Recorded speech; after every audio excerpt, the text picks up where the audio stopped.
la bienvenida a esta cuarta clase de Kashrut para principiantes. Gracias a todas por asistir. La clase pasada estuvimos hablando de todo el proceso. Primero presentamos los animales cuadrúpedos que son permitidos según la Torá. Hablamos de los versos de la Torá que hablan de esto. Y estuvimos hablando de todo un proceso para declarar una carne kosher, para declarar que el animal sea kosher. Entonces, también quería comentarles que existen categorías de kashrut. La carne que está sellada solamente con los sellos que dicen kosher simboliza que fueron revisados y que no tenían sirjot, que textualmente son tejidos que tienen el pulmón, que pueden sobresalir de la superficie del pulmón y demostrar así una enfermedad del animal. También demuestra que ese sello demuestra que no se encontró orificios, como lo prohíbe el Shulchan Aruch. Y también, digamos que en eso el Ramá es un poco más flexible. Pero hay algo que ustedes van a encontrar, una carne sellada Halat Glad o Halat Ben Yosef, que son unos sellos que indican que esta revisión, especialmente del pulmón, se hizo y que no se encontró ni orificio ni sirja, y esto va según el criterio del Shulchan Aruch. Entonces sí es importante que ustedes sepan, porque por ejemplo en Israel, en Estados Unidos, me imagino que también en Argentina, aparte del sello normal de la carne, que declara que el alimento que usted va a consumir es kosher, existen unos sellos con mayor estatus y hay personas que solamente consumen de estos sellos. Entonces hemos visto la gran responsabilidad y el proceso que demanda el declarar un animal kosher. También cabe anotar que existen diferencias de opinión con respecto a la revisión de los pulmones del animal. Por ejemplo, Rabino Yosef Karo en el Shulchan Aruch considera que en el caso de una sirja, una adhesión al pulmón del animal, este queda invalidado, mientras que otras opiniones, según el Rabbi Moshe Irselik, conocido como el Ramá, establece que en este caso puede efectuarse un masaje en esa sirja, en el tacto del pulmón, y si esa sirja desaparece, el animal será apto para el consumo. Entonces de ahí es la diferencia en los sellos. Eso es un poco más profundo y espero pues que ustedes entiendan todo el proceso que requiere un sello para una carne o un pollo. Eso es algo muy especial, de ahí también porque los costos del animal de esa carne son superiores a los costos que ustedes pueden conseguir en una carne corriente. Bueno, como este curso no es de Shejitá, entonces no nos vamos a entrar más en esto. Ahora vamos a ver lo de las aves. En la clase pasada les hablaba que la Torá nos nombró las aves que no se pueden comer. Y de este grupo no nos da ninguna característica adicional. Habla de las aves prohibidas, más o menos 24 en total. Y a partir de esta lista que leímos la clase pasada, el Talmud deduce las características de esas aves prohibidas. Generalmente esas aves prohibidas son de rapiña o parecidas.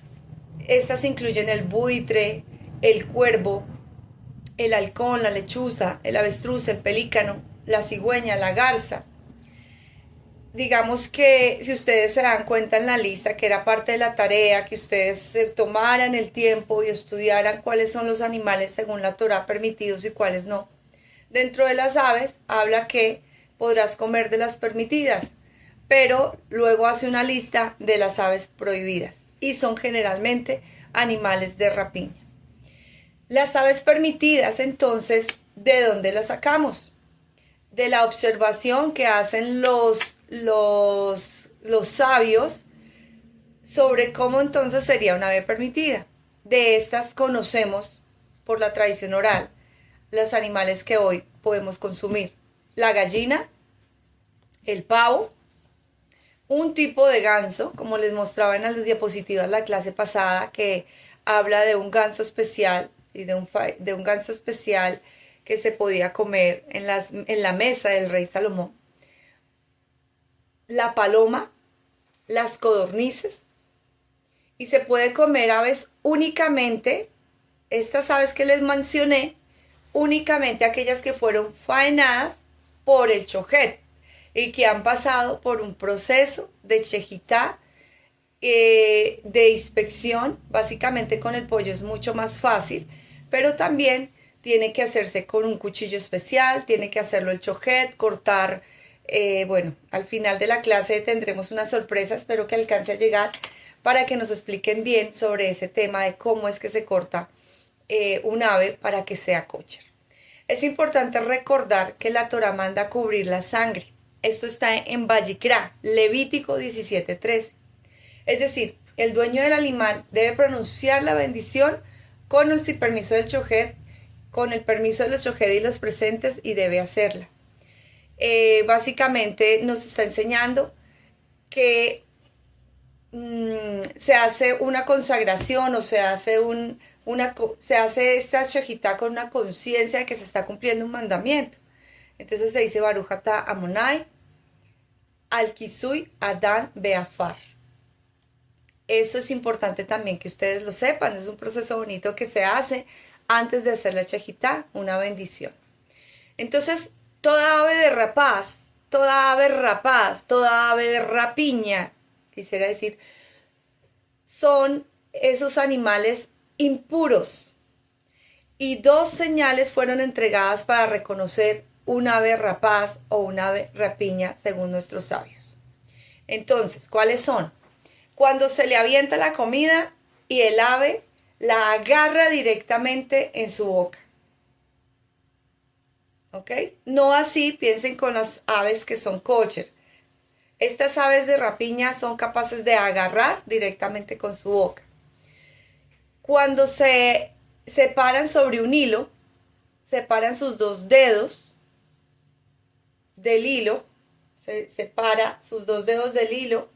Cuando ustedes la ven colgadas, no sé si ustedes han visto los chulos. Los chulos es una ave negra, una ave de rapiña, una ave mortecina, que come el mortecino. Y entonces, ellas generalmente tienen unas garras tan fuertes o como las garras de la águila, que son capaces de solo con sus dos dedos sostenerse, no con toda su patica. Son señales que nos han dejado los sabios para identificar cuáles son esas aves prohibidas. Ahora vamos a hablar de las características de las aves que son permitidas. Generalmente las aves permitidas poseen cresta y su dedo en el medio es más largo. Ustedes han visto sus deditos, por ejemplo el dedito de la gallina, y su dedito del medio sale más. También otra condición o cualidad o característica de estos animales es que la molleja se le desprende fácilmente. Eso con relación a las aves. Bueno, entonces continuamos acá. Con relación a las aves, entonces estamos, digamos que por cultura, por tradición, conocemos las aves que son permitidas y de ahí no hay ningún problema, ¿verdad? ¿Alguna pregunta? צריך להטבילו במקווה שיש בו 40 שאה ממי גשמים. כמו כן, אפשר להטבילו גם במי מעיין או בים, אך במקוואות שמימיהם שאובים אסור להטביל.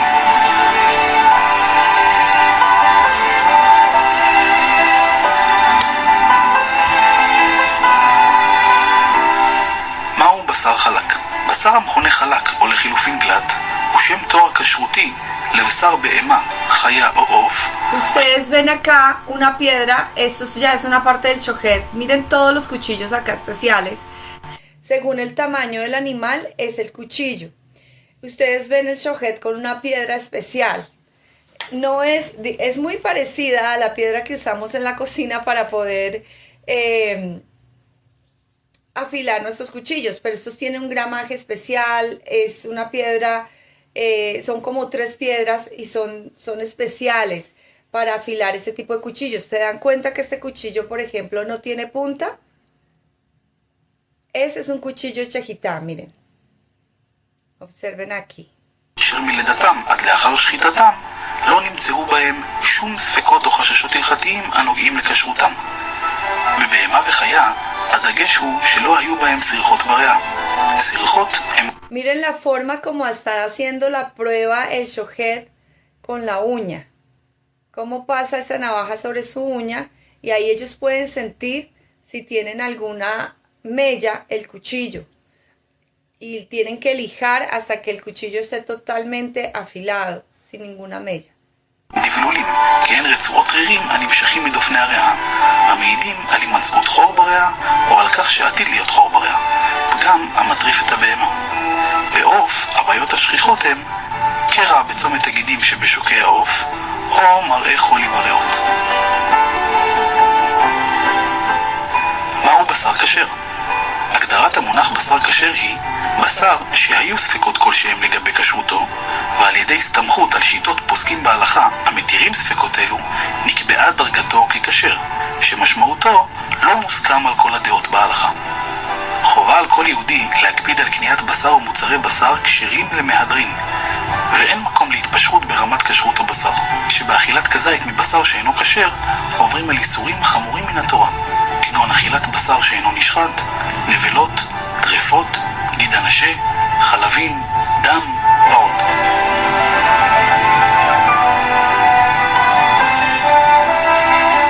שלושה שלבים להכשרת אדם במליחה.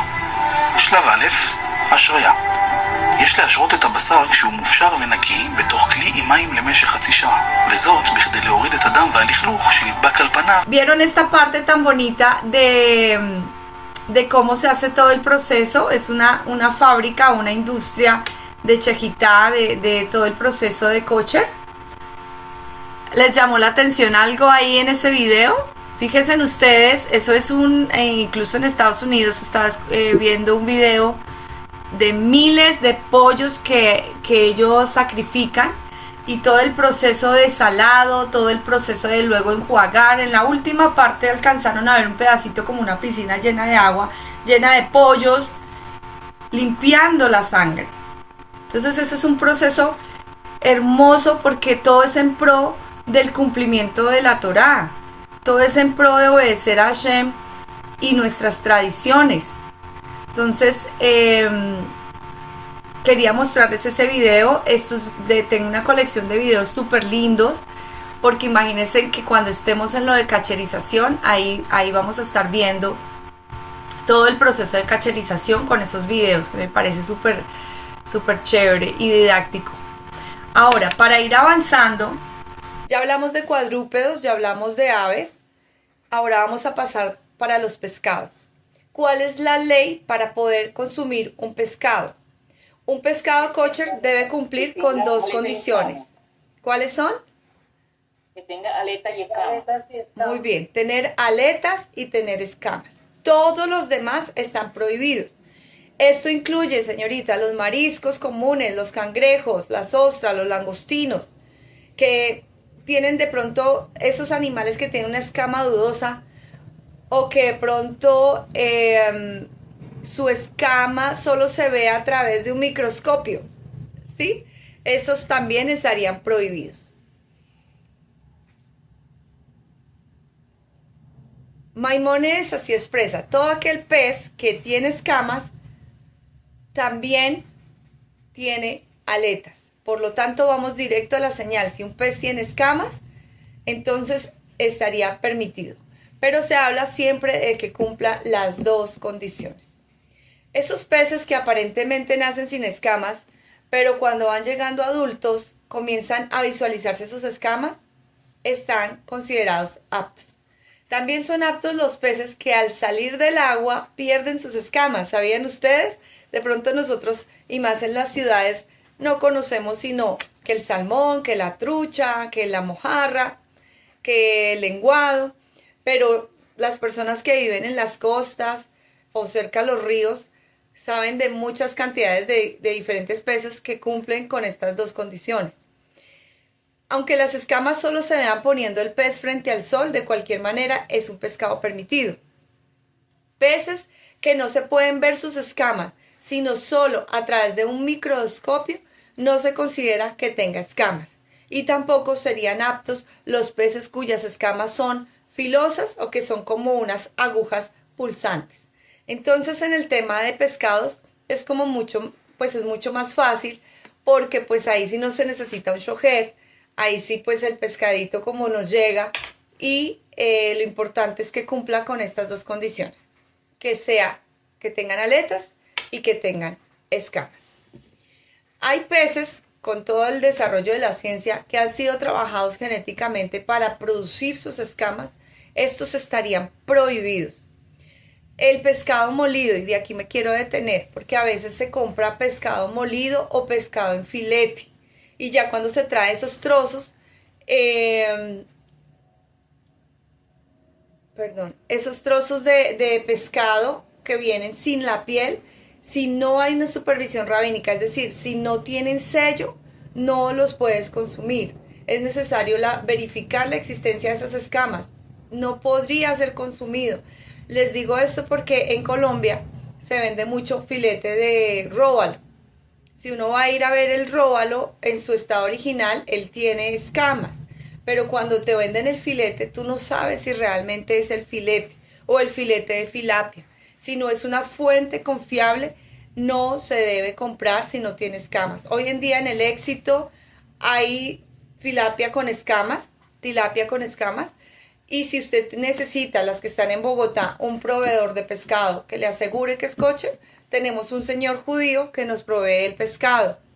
Y él nos puede asegurar que aunque venga sin escamas, él a veces, incluso si yo lo pido el filete, él me pone una muestra del cuero de ese pescado para darme a entender que si lo filetearon, que él está 100% seguro que era pescado con escamas. Entonces tengan cuidado cuando van al supermercado y compran ya los filetes. Si no tienen sello, es muy complicado poder consumirlo porque no sabes si te están vendiendo realmente el filete de róbalo o qué otro pez te están vendiendo.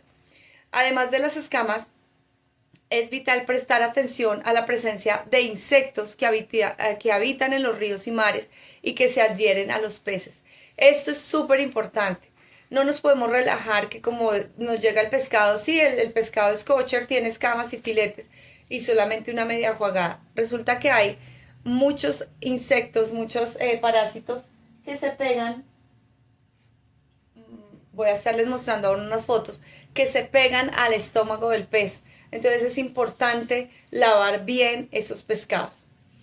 Bueno, ¿qué categoría entra el pescado?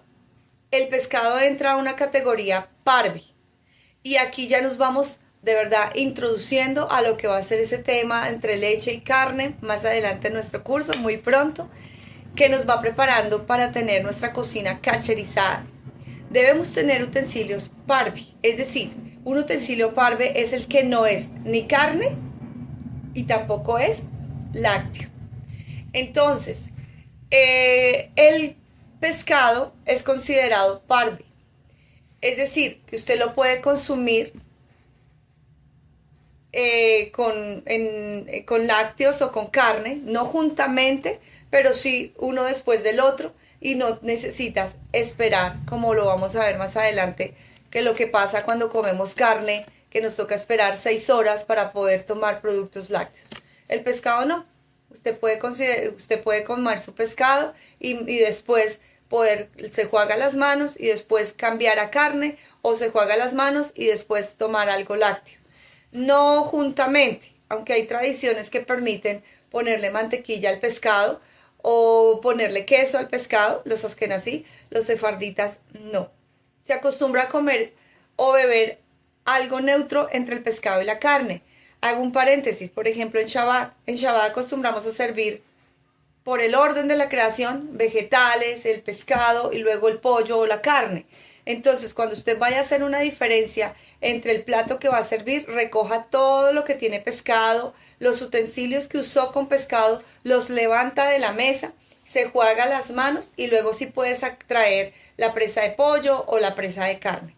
Eso es una costumbre que se hace, y específicamente en Shabbat, que es cuando tenemos la mesa servida con diferentes platos de comida. Entonces se debe cambiar los cubiertos después del consumo de pescado. Está permitido comer productos lácteos antes o después del pescado y viceversa. Pónganme cuidado en esto, porque como es una es un alimento neutro, es un alimento parve. Usted no tiene que esperar cierto tiempo después para poder consumir lácteo o para consumir carne. ¿Eso es claro? No así cuando consumimos carne y no así cuando consumimos leche, que también tendríamos no que esperar tiempo, pero sí jugarnos la boca para poder consumir algo que sea cárnico. En las comunidades sefarditas no se acostumbra a comer el pescado con lácteo por motivos de salud.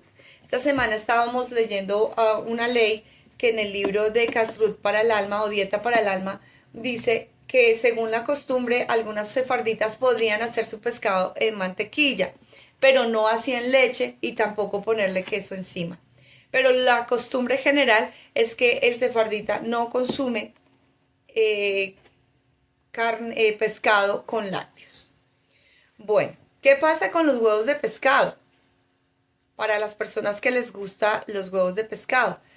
La enseñanza rabínica evaluaron que los huevos de color rojo, lo que se llama el caviar, aquí pueden ver en su diapositiva, son permitidos porque se sugiere que son de animales que son kosher, de pescados kosher. Pero los huevos de color negro pertenecen a la mayoría a peces prohibidos. Entonces, el caviar está prohibido su consumo, ya que proviene de peces oscuros. No sé si de alguno de ustedes está ese gusto por los huevos de pescado, pero también tienen que tenerlo en cuenta, por favor, cuando ustedes vayan a comprar eso, saber de qué animal viene. Generalmente, si son negros, vienen de peces prohibidos, pero es algo que usted no se debería arriesgar. Todo lo que se mueve en las aguas, Vaikra capítulo 11, uno de los libros que nos hablan de lo que se debe comer. Les invito a que hagan esa evaluación y estudien Vaikra capítulo 11. Hace referencia en el caso a los reptiles, anfibios, molúsculos y crustáceos, animales que viven en las aguas pero que carecen de aletas o de escamas y por lo tanto para el judío está prohibido el consumo. El pulpo, el cangrejo, ostras, caracoles, el camarón, el calamar, las langostas, los langostinos, los ostiones. Entonces las personas que les gusta ir a la playa y deleitarse con esas comidas tan especiales, pues tenga en cuenta que no las puede consumir, que no son kosher.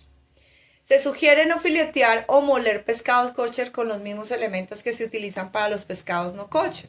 Cuando usted vaya a comprar pescados, o cómprelos al vacío, o cómprelos en una tienda donde solamente venden mojarra, o la nevera solamente está el salmón y en este lado está solo la mojarra y no está todo mezclado.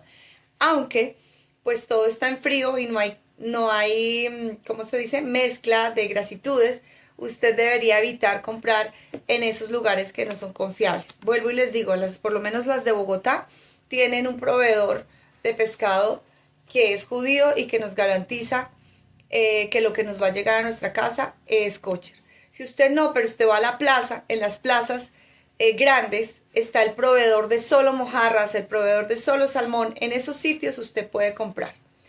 Y si conoce al tendero y usted necesita cortar un pescado, entonces fácil, lleve su propio cuchillo. Incluso hay quien dicen pongan un plástico. Cuando hay confianza, cuando el tendero ya sabe que usted es judía y que usted tiene sus formas de poder comprar, a ellos les interesa es poder comprar y usted puede llevar hasta su propio cuchillo. Si no hay confianza, si usted no conoce eso, pues vaya a sitios donde solamente vendan pescados kosher y compre de esos. Bueno, me voy adelantando. Vamos entonces a revisar los huevos. ¿Qué es lo que sucede? Esto lo vamos a ver en la práctica porque acuérdense que vamos a tener una clase práctica donde tendrán que venir aquí a la sede de la yeshiva y vamos a inspeccionar todo este proceso de huevos, de granos, de vegetales cuando nos centremos en esto. ¿Qué es con el tema de los huevos? Ya salimos de las aves, de cuadrúpedos y de los peces. Ahora nos vamos a entrar en los temas de los huevos. Básicamente el tema de los huevos es que no debemos comer sangre, que es un mandamiento de la Torá. Entonces, creo que nos queda menos de un minuto. Ay. Los huevos deben ser revisados cuidadosamente para asegurar que no contienen manchas de sangre. Y de ser así, deben ser desechados o sacarle la sangre, dependiendo de la sangre dónde está. Si la sangre está en la yema, el huevo debe ser botado. Si la sangre está en la clara, el huevo puede salvarse sacándole la sangre. Bueno, generalmente nosotros compramos huevos blancos porque salen menos contaminados con puntos de sangre. Y es una forma también de ahorrar, chicas. Los huevos blancos no quiere decir que no les vaya a salir sangre. Miren, este es un huevo blanco en Israel. Me acuerdo tanto, estaba yo preparando mi desayuno en la yeshiva, en la midrashá, y me sale este huevo. Yo todo lo que me salía, gusanos o insectos o sangre, le tomaba fotos.